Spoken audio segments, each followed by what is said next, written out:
గయుడు చేసిన తప్పుకు శ్రీకృష్ణుడు అతన్ని సంహరించదనని శపథం.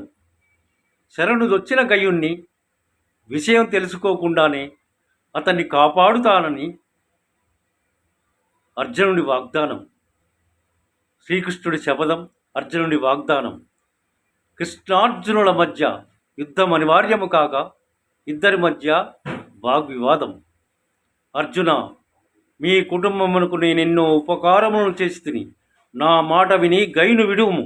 మాధవ, నీవు ఉపకారము చేసినవన్నమాట నిజమే, కానీ అల్పజ్ఞాన సమేత మనస్కుండనగు నాక గయును విడుచుట అధర్మమని తోచున్నది. మిగుల ఉపకారి అయినను మిత్రుడైనా. మాధవ, మిగుల ఉపకారి అయినను మిత్రుడైనా కాని పని చేయమన చేయగలడే నరుడు. ఆ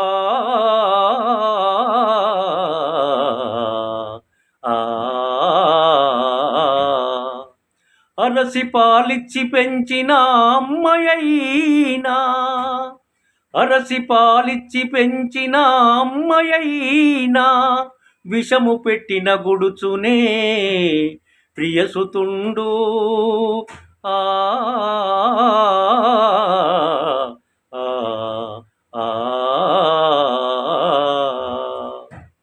అర్జున, ధర్మముల గురించి నీవు నాకు చెప్పేంత వాడివయ్యావా? ఇప్పుడు చెప్పు, ధర్మమనగా ఎట్టిది? మాధవ, ధర్మమనగా శాస్త్ర దూష్యము లోక విరుద్ధము కానిది.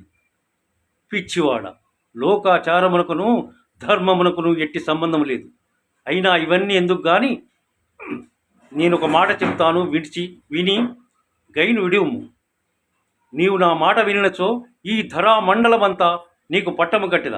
మాధవ, ఆ సామ్రాజ్యాది తుచ్చ సౌఖ్యములకును ధర్మ మార్గవర్తనములకును సాటియేనా?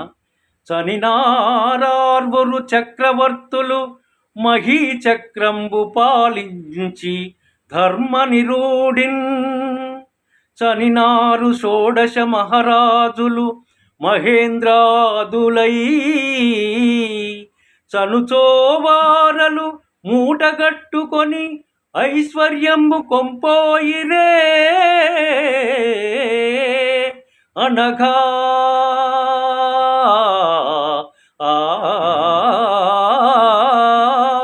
రాజ్యములేలా వైభవములేలా, రాజ్యములేల వైభవములేల ధర్మముల్లేనిచో. ఆ